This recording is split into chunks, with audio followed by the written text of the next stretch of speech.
magluto tayo ng sapin-sapin. Dahil namimiss natin yung sapin. Pag umuwi ako ng Pinas, binibilhan ako ng bayaw ko ng sapin-sapin. Nakakamiss. Pero alam mo, kaya naman natin lutuin eh. O, kung nakikita nyo, nakatatlong hati na to. Yan, kukulayan natin iba-ibang kulay yan.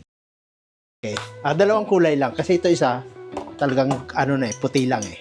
So, ito yung gata natin. Isang can.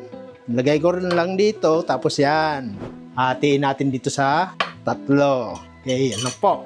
And then now, start tayo sa pagluluto. Init na tayo ng tubig. Yeah. Ito, hatiin natin dito sa tatlo.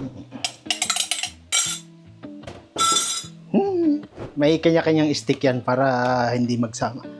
Kulang pa sa kulay itong isa. May ibang tayong pagkulay eh. May pandan din tayo. Pwede rin yung pandan wala ng puti, no? Yan, nakahalo na, oh. Dadagdagan natin itong ubi natin kulay.